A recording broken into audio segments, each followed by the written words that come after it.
but um, it's all kind of in service of what I really want to do which is to help couples in crisis and to make sure that they understand that what couples in crisis need is a little bit different than what the standard traditional counseling model is looking for in terms of, well, we have some problems and we want to improve some areas. We want to improve our communication. There's things we want to work on. That's very different than being in a situation where your relationship is on the brink and maybe your spouse is leaning out or maybe both of you are feeling really hopeless. So today I want to talk about relational health for couples in crisis specifically. What I always say is really just forget about traditional couples counseling if you're in crisis in your marriage because everybody's whose marriage is in crisis will say we need to get counseling, we need marriage therapy, or let's get a marriage counselor. And that puts people in a bind because if your spouse doesn't want to join you, then you really can't be seen, right? Because the model of couples counseling requires that both people are participating equally and both people have to have clarity and certainty.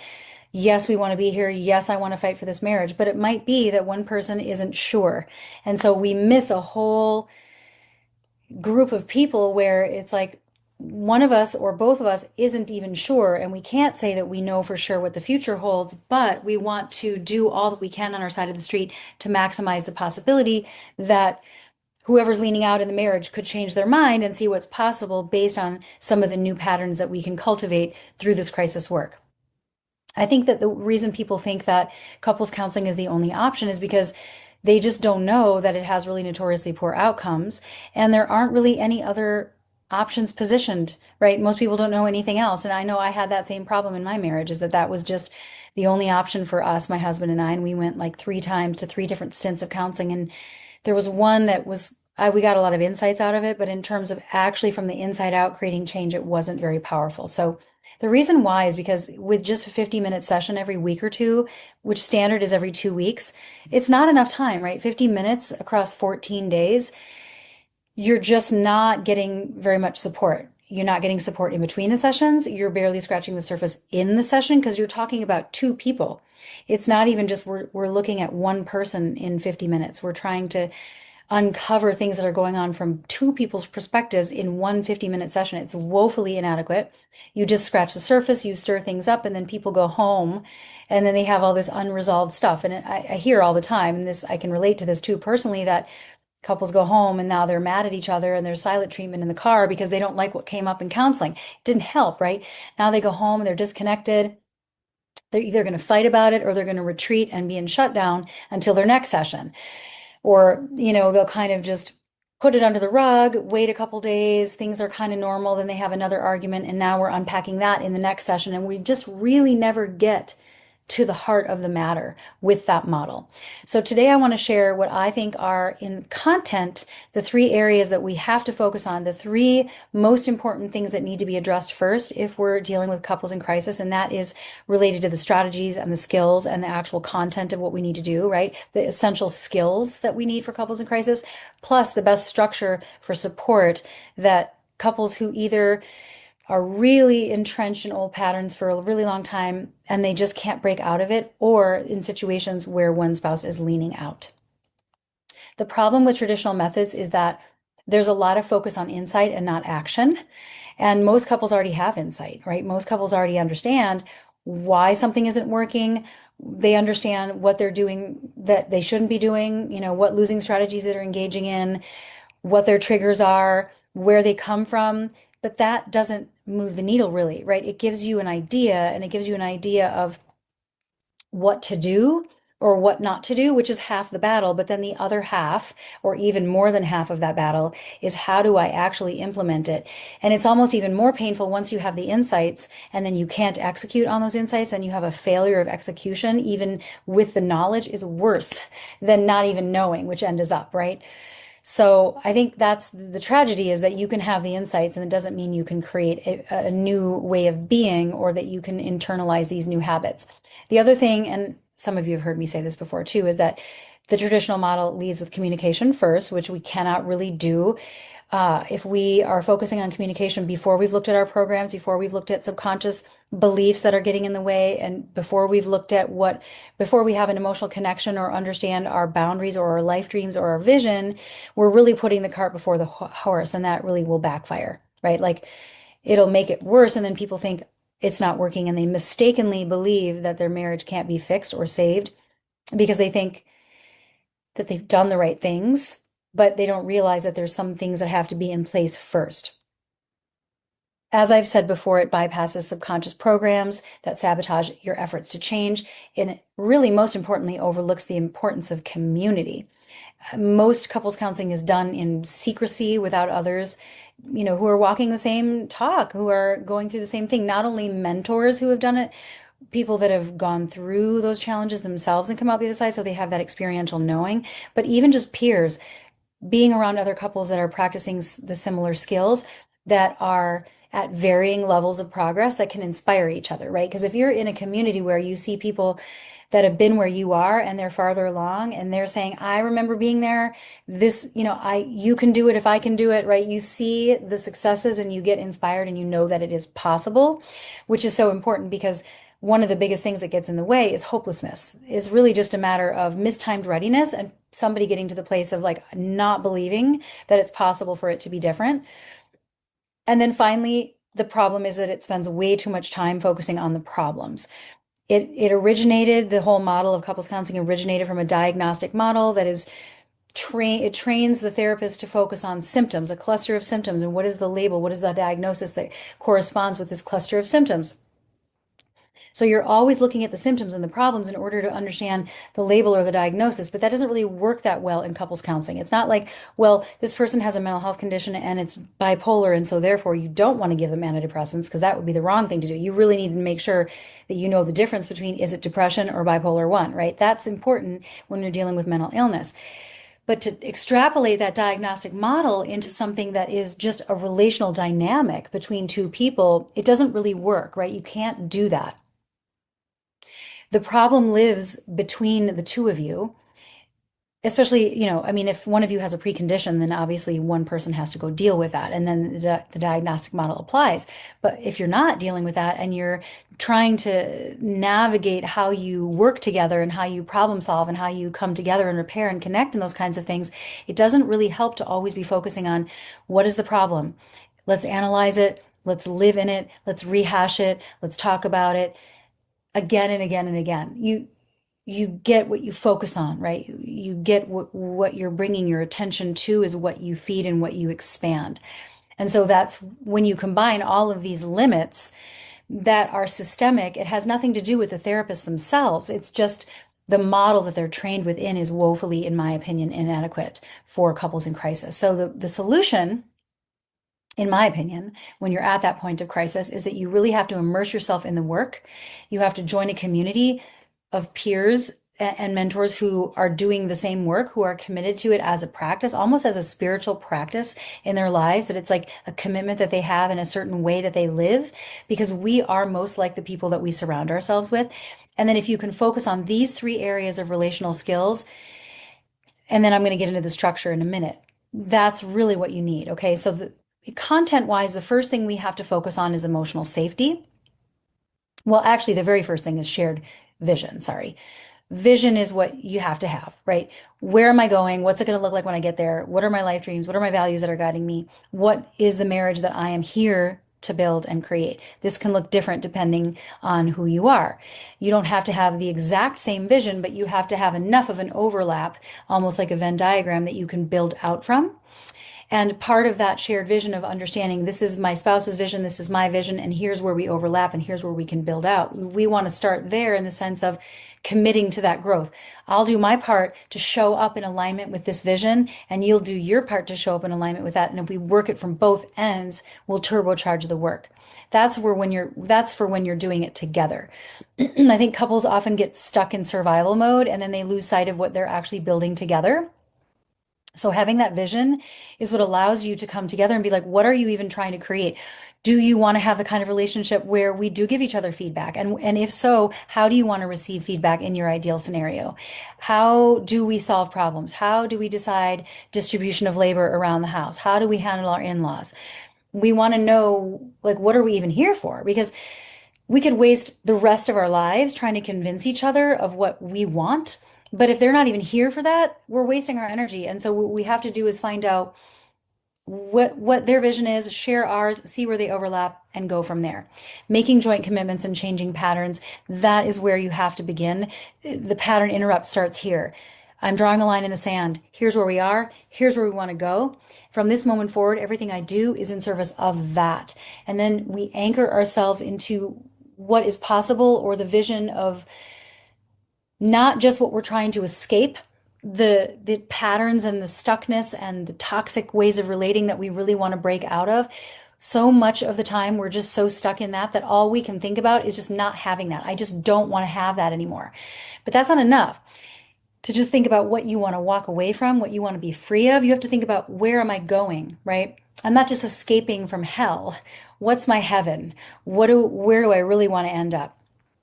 And that will anchor you, because couples in crisis are extremely hopeless. They are on the edge, they're hanging on by a thread.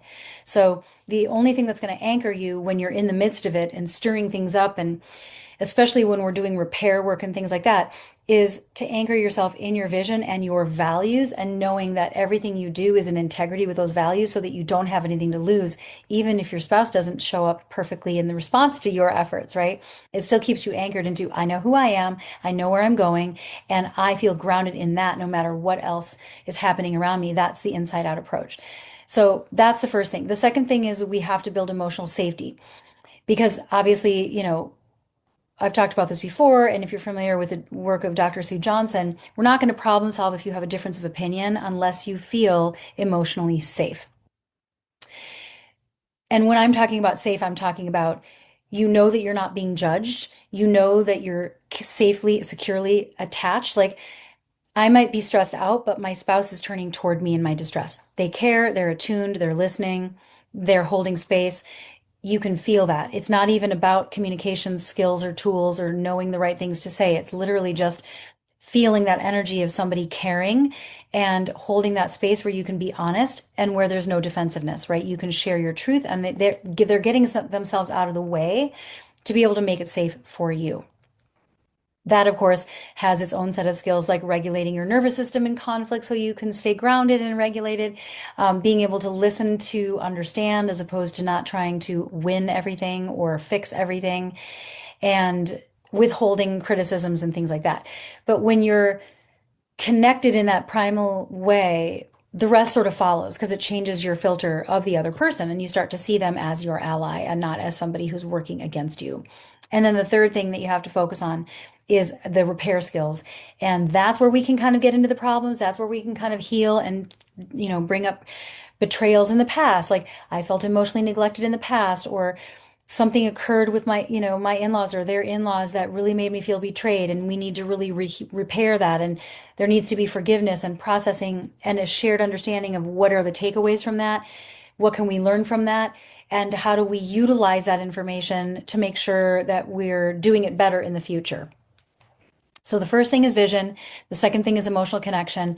Then we move into the repair skills and the communication tools and things like that. But especially with a mind for repair. If you're going to focus anything in the category of communication, it should be on repair, because that's the thing that takes couples out.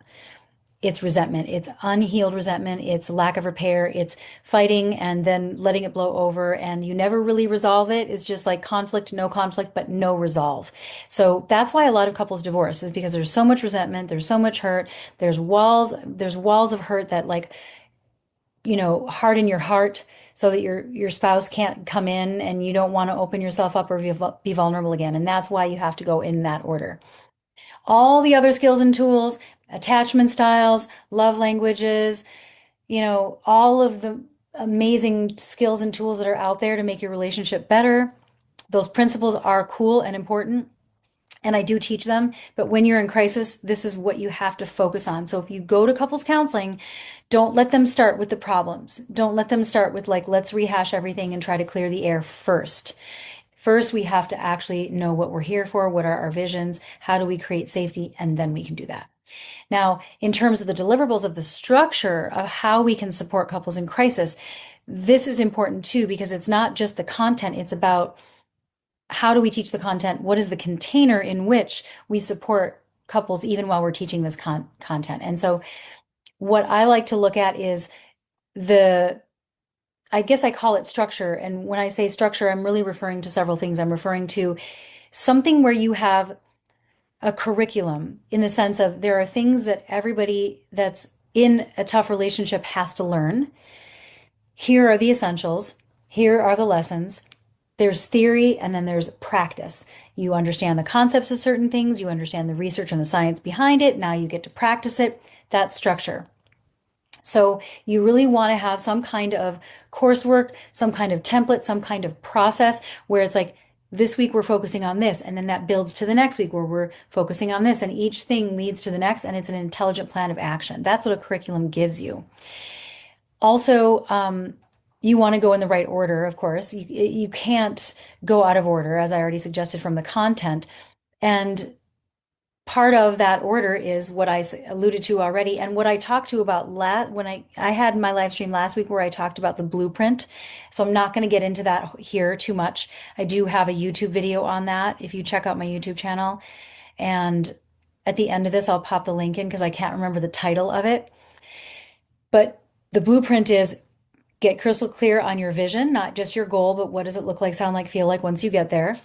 Remove the internal blocks. That includes your limiting beliefs, knowing what your boundaries are, understanding your losing strategies, and getting really good at emotional regulation because emotional dysregulation is a barrier to actioning on your vision.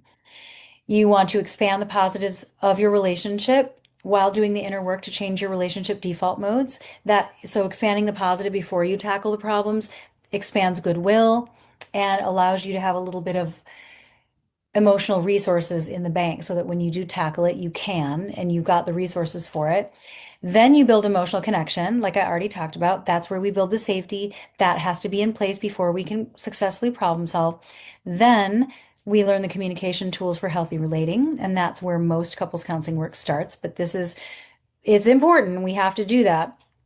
And then the final phase is moving into the us place. It's like the us consciousness.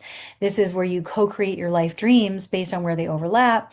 And the whole becomes greater than the sum of its parts, where there's a lot of the energy that you put in, you get back. Now, you also have to have, in addition to that, some wraparound to plan for success. Because once you have a lot of wins and once you realize, oh my gosh, I get this, we're doing it, I feel so much better now, we're in new story, if you then just stop cold turkey and you don't build it in, if you don't design your life in a way that supports the success that you've gained and that is the foundation to sustain your new story behaviors, your patterns of thinking, and the tools that you're using, then people inevitably backslide, especially if you've had 25 years reinforcing the same exact pattern. You could be nailing it after 4 months in the new story, but if you don't continue to practice it and have some kind of container that supports that practice, people will backslide. That's just how the brain works. So you have to have a success plan built into it. It's like I consider it like wraparound, like maintenance work. You know, you go through an intensive portion, and then after that, you have more less intensive, but it's wraparound support to make sure that you have a stopgap. If you have a setback, you can still get tune-ups. And I think any good program that helps marriages in crisis has to have that. And I also think you have to have a container that allows couples to come do the work, even if both people don't want to participate equally. Not everybody wants to work together. Not everybody's ready at the same time. Not everybody's leaning into the marriage. But if you force clarity when they're leaning out of the marriage, they're going to say no. But if one person can do the work while the other person's leaning out, well, then you maximize the chances that they're going to change their mind because they realize, wow, things feel different. But if the person doing the work to magnetize them back in waited for the leaning out spouse to get 100% clear, then you would never get there, right? It's like You have to be willing to go first. And I think you have to program, if you're in crisis and one person's leaning out, you need to find somebody that will allow for that, that won't require both people to have total clarity on, like, yes, I'm here for working out this marriage. I know exactly what I want. I'm both feet in, you know, come hell or high water, I'm not leaving. That doesn't, that's like a small percentage of couples that are in crisis, right? When we're expecting that, what we're really talking about is couples who are already solid, couples that need help, but they're not even questioning if they're going to stay together or not. It's not that bad. But when you're at the place where it feels really difficult for one or both people to stay in the relationship, we do have to play by different rules, right? We can't force both people to have to read the same things, listen to the same things, show up to the same things, and do things exactly the same way, because it's a dynamic. Again, it's not a diagnosis of individuals, it is a dynamic. And you can change a dynamic just from your side of that dynamic. It's a dance. You change your moves and the whole dance changes. And so we have to move out of this diagnostic model, in my opinion, in order to be able to empower couples to transform their relationship from the inside out, regardless of the mindset of their hopeless or, just disempowered spouse. They might have a spouse who suffers from depression. They might be feeling really hopeless. They might be not confident in themselves. They might feel like, I'm too broken. I can't do this. And so you don't want to be stuck with somebody who forces you to participate equally. And there are people that will do that. They just probably wouldn't call it couples counseling if they're working with insurance, because you can't bill it that way. That would be considered insurance fraud. So that's the other piece that makes this more difficult if you're going the traditional route. So if you've had counseling already and it hasn't worked before, if you feel like, you know what, I've been trying the same things. I've been trying to get my spouse to understand. I get it. I have all the insight and it's just not working. I just want to leave hope. I want to encourage you to take heart that there is another way. There is a way that you can, from the inside out, transform your relationship and create a whole that's greater than the sum of its parts, that you can find a community of people. And of course, we have that, and I'm available to talk about that if you're interested.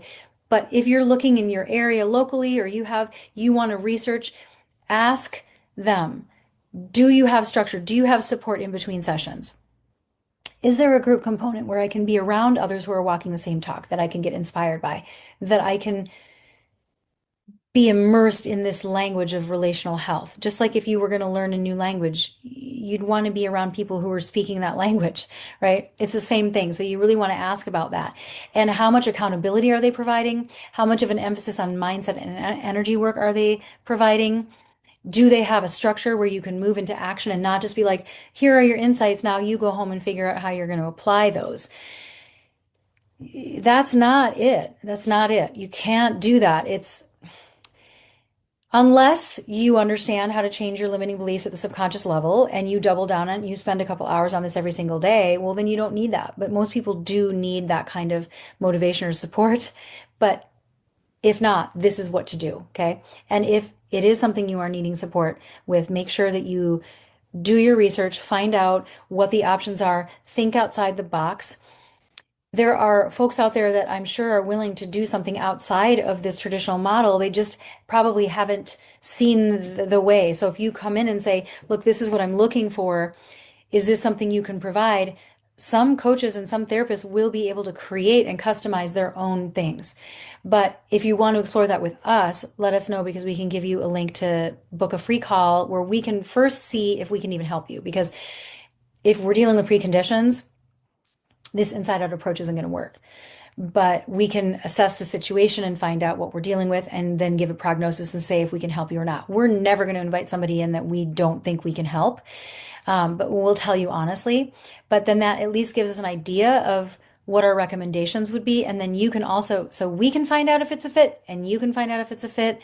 And if you decide it's not a fit, or if it's not a fit on either side, then at least you have the essentials of what you know you need to be focusing on if you want to do it on your own, or if you find somebody in your area or somebody who's taking insurance who can bring you these pieces, right?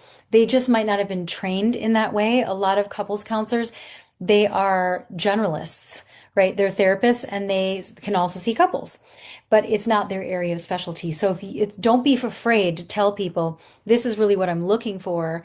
Is that something that you or your team or your clinic is able to support? And if not, they might be able to point you in the right direction, or you could combine things. But the most important thing is you need for content is you need your vision, you need emotional connection, and then you need the ability to repair successfully. And then you got to have groups, you got to have some kind of community component, some accountability, an intelligent plan of action, and some structure, and some wraparound services. So if you have any questions about that, let me know. But that's basically the gist of it. And I don't want to take up too much more time because I wanted to leave some space for live Q&A. So I'm going to look in the chat, and if you guys have any questions, pop them in.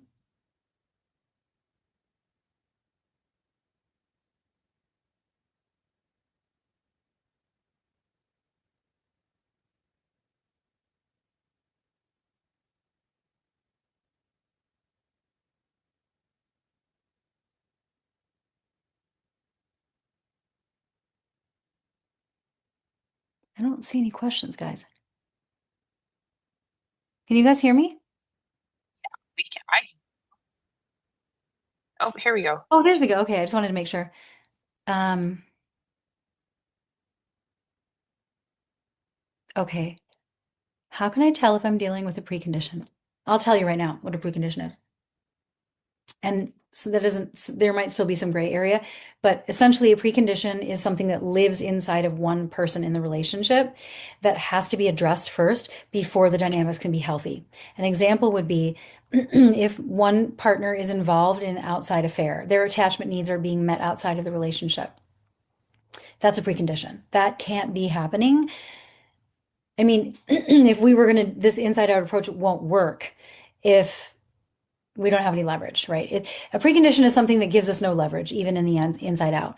So it would be an affair, it would be an abusive partner. So not just somebody who will occasionally, in a very traumatized, dysregulated way, react with a verbally abusive comment once in a blue moon, or lose their temper and throw something across the room. That could be considered abusive, right?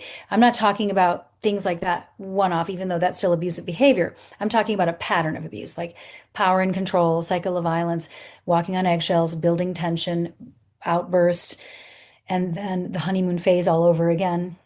A pattern of coercion, control of access, control of money, all that stuff. Another thing would be an acute untreated mental health condition. So if one or both of you, like if you're with a spouse who has, um, you know, I use the example of bipolar 1 and they're having manic episodes. Well, if they're not medicated and they're not being treated and they're actively, acutely manic, that you're not going to be able to have a healthy relationship with that person. It doesn't matter if you're perfect. It doesn't matter if you're showing up with all the perfect tools, you're emotionally regulated, you know your vision, you do all the things. It probably won't work because they have a precondition. The other thing is an untreated acute addiction. That can include porn addiction, gambling addiction, screen addictions, video game addiction, anything at all that is something that will get in the way of healthy attachment needs, right? Something that I know that this is bad for my life. I know this is bad for my parenting. I know this is bad for my family. This is bad for my relationship, and I can't stop. And if they're not willing to get help. So alcoholism is a really big thing.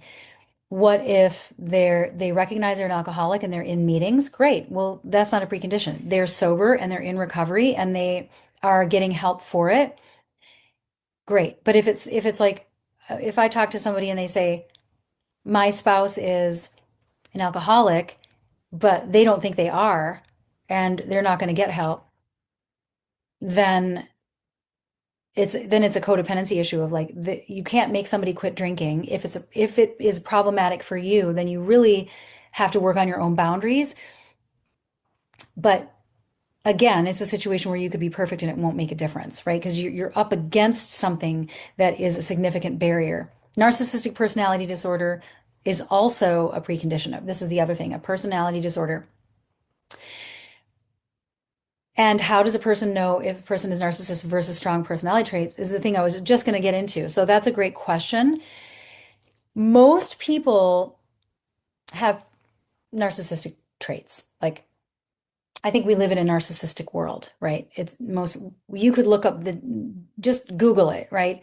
What are the criteria for narcissistic personality disorder? The thing that distinguishes people with traits versus the disorder is simply a matter of degree. How many symptoms do you have? How many things on this list do you have? When you have a certain number, you have the disorder. If you don't reach that number, then you just have traits that might be problematic, but it's not necessarily like, oh, wow, you're dealing with someone that's very unlikely to change. Because if you're dealing with somebody with narcissistic personality disorder, part of the condition is that there's so much shame that they're not able to take accountability. And so they're very grandiose and it's everybody else's fault because they have to maintain their position of superiority. They cannot be wrong. They cannot take accountability. They cannot apologize. They will throw you under the bus. It's a form of abuse. So a person that has traits can be selfish.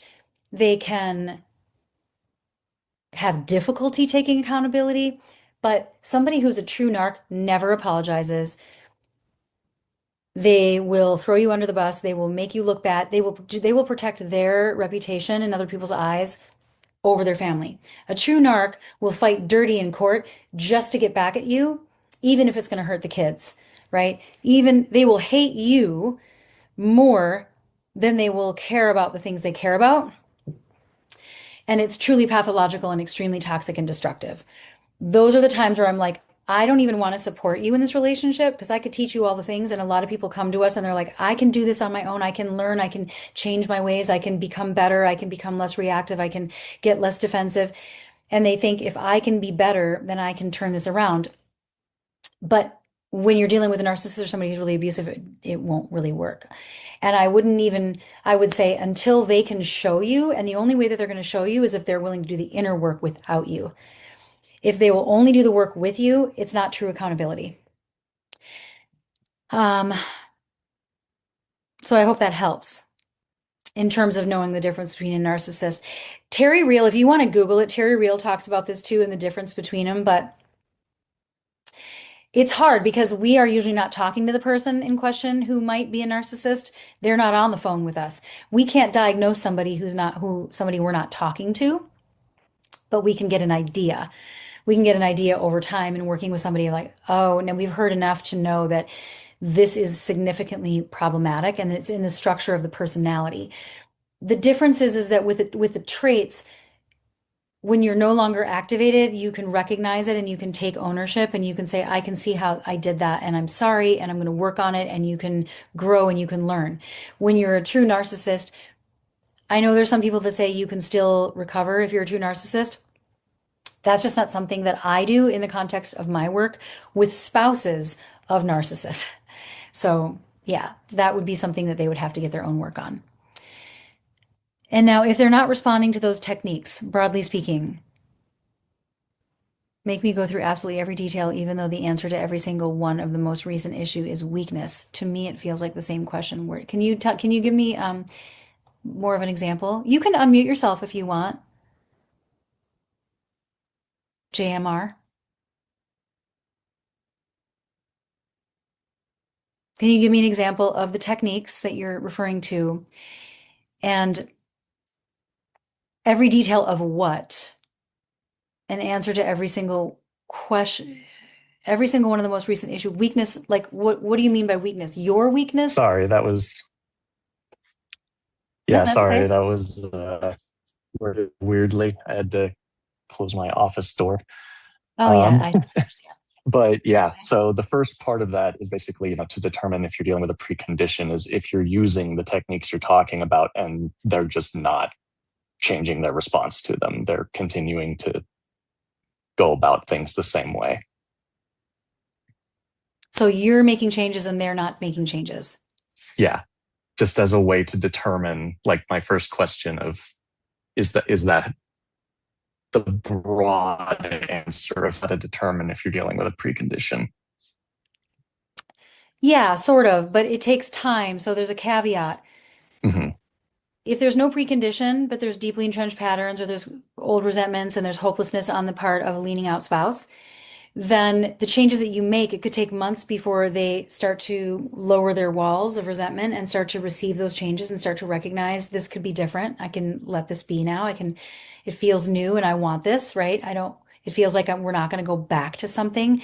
I feel like I can receive the repair attempts. I can move into a new chapter, right? That it takes time for their psyches to update to your changes. So, what I always recommend is show up differently, consistently. It can't just be like occasionally, it really needs to be consistently because they're probably waiting for the other shoe to drop. So when you're consistent day in, day out, you're showing up differently, then eventually their psyche has to recognize like it's changing.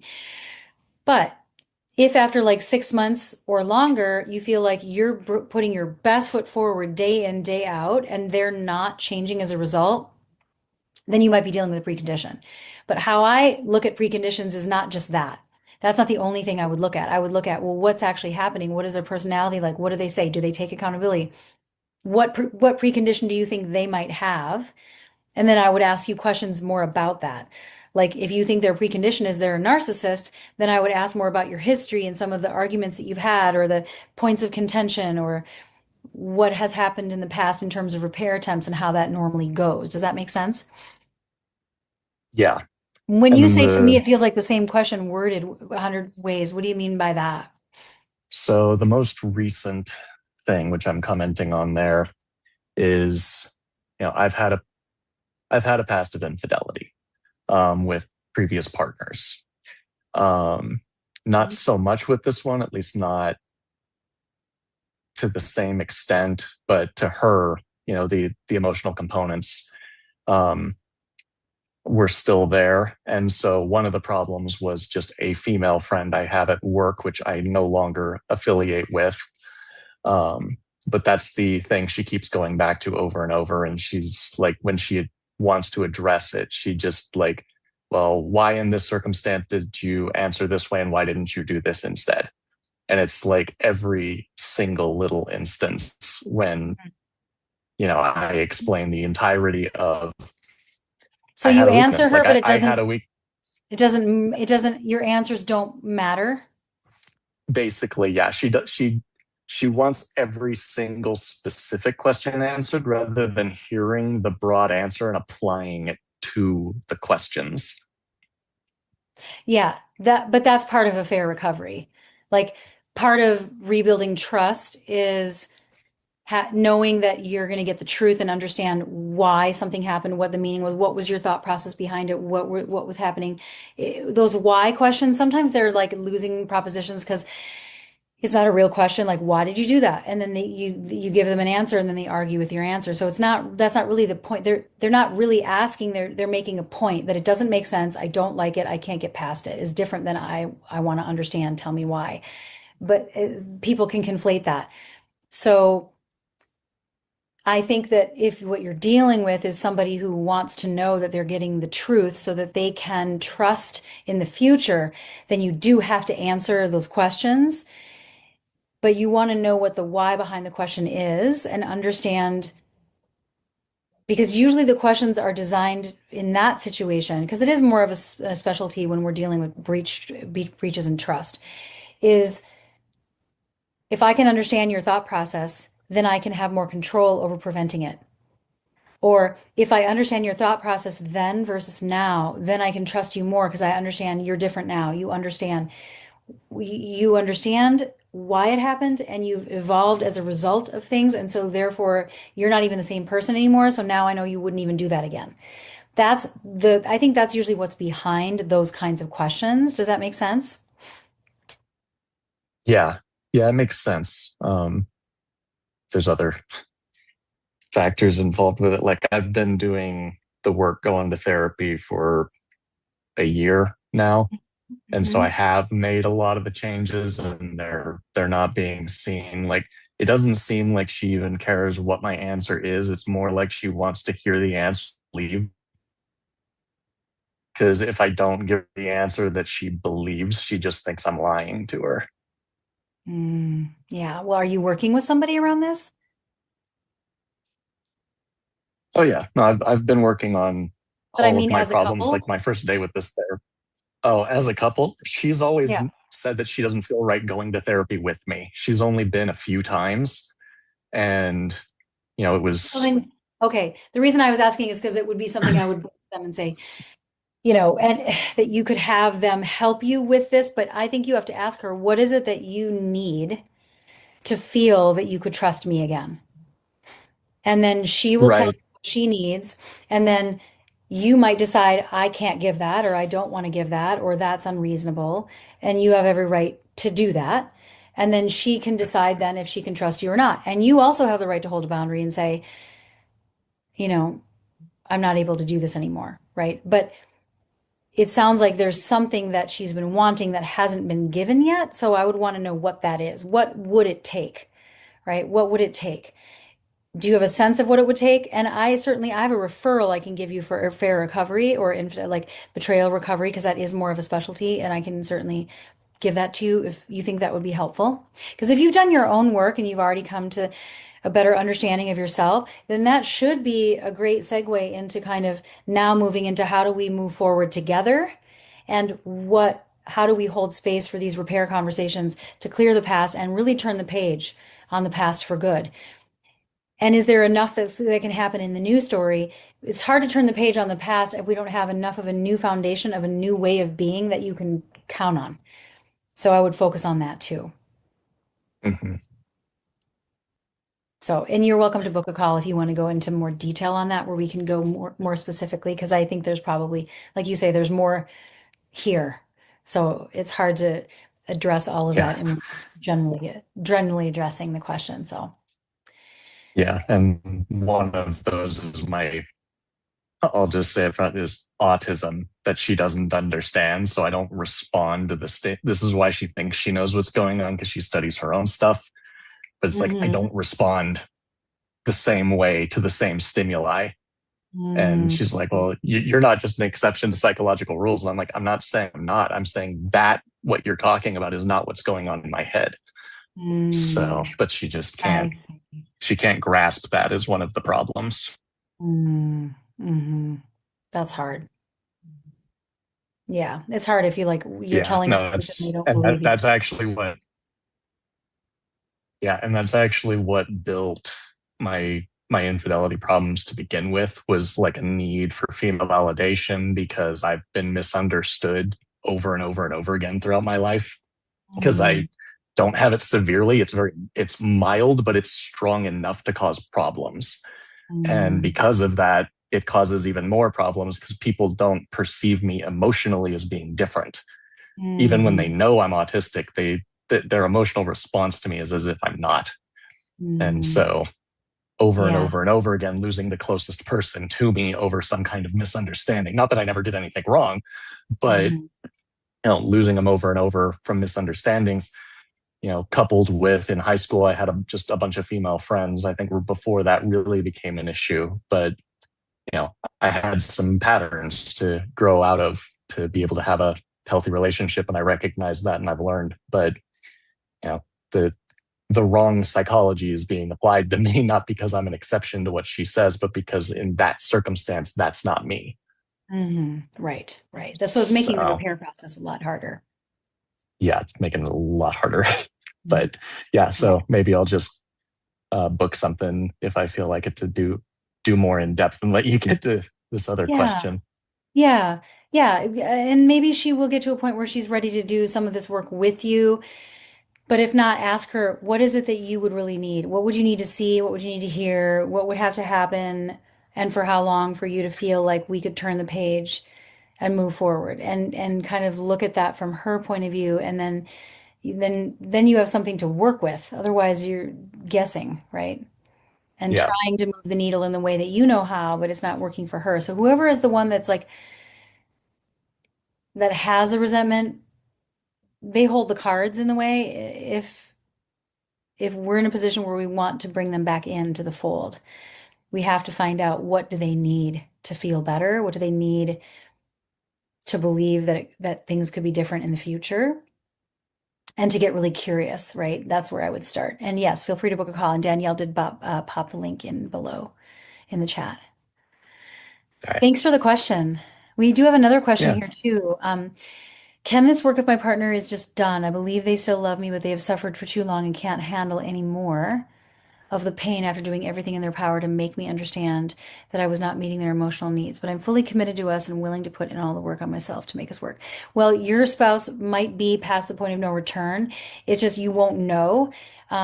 So in your situation, if they say that they're done, and if they think that they're done, then you just have to go all in on the work on your own, on the relational work on your own, so that you can start to defy their expectations of how you're going to show up and start to create a new lived experience of you so that their psyche can start to see an experience like, oh, wow, I could have what I always wanted.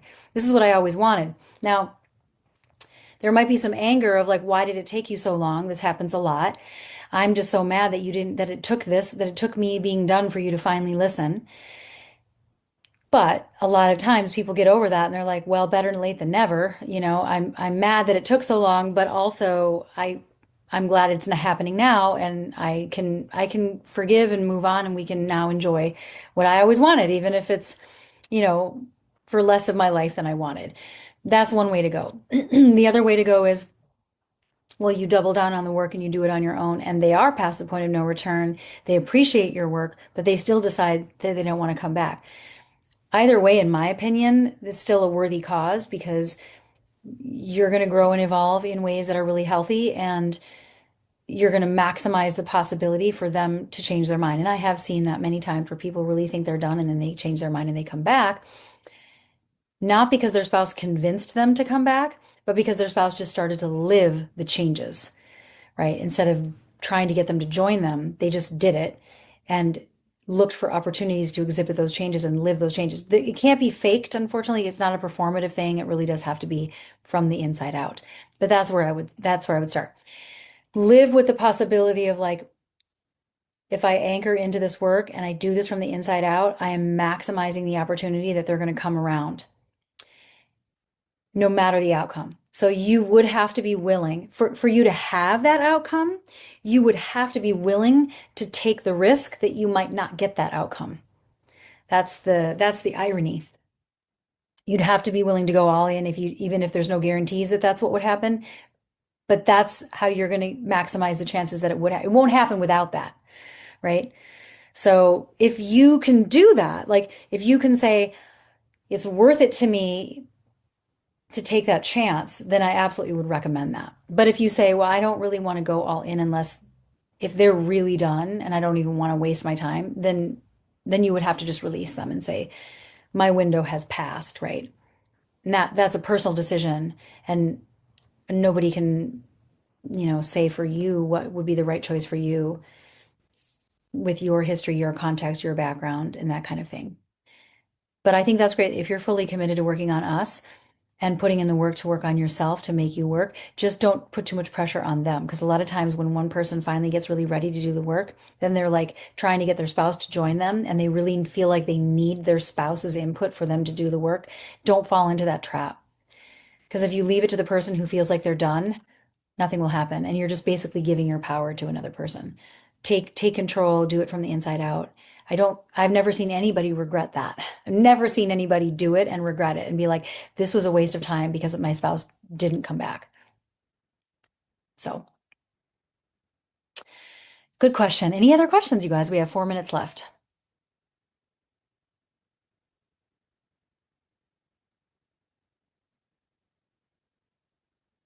I did go ahead and leave the links in the chat for our free call if you'd like to speak to our team. And then also the free Facebook group is also in there. And then Monika, I didn't know if you wanted to share a little bit about our promo that we have this month. Yeah, can you put that link in there as well? Yeah, absolutely.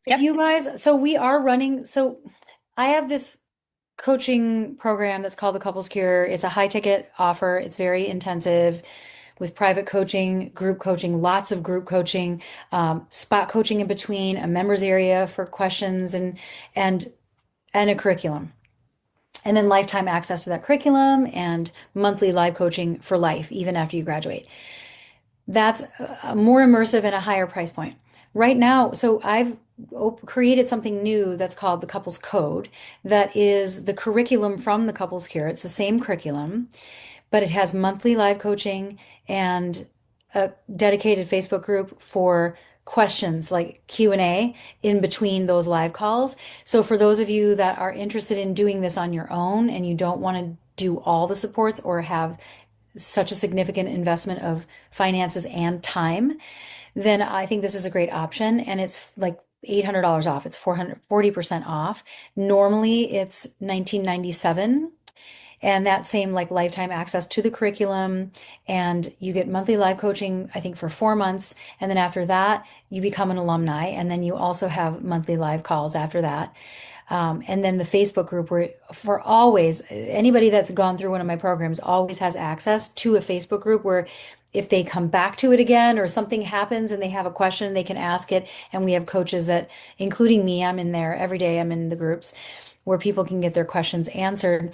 But you get the skeleton and the structure of like the intelligent plan of action, the things to do in order, and all of that is in here, but at a more accessible price point. So if you're interested in it, the promotion only runs until Monday night. I am thinking about extending it to Tuesday, but at this point, I'm going to say right now what we have as the official deadline is Monday the 24th at midnight.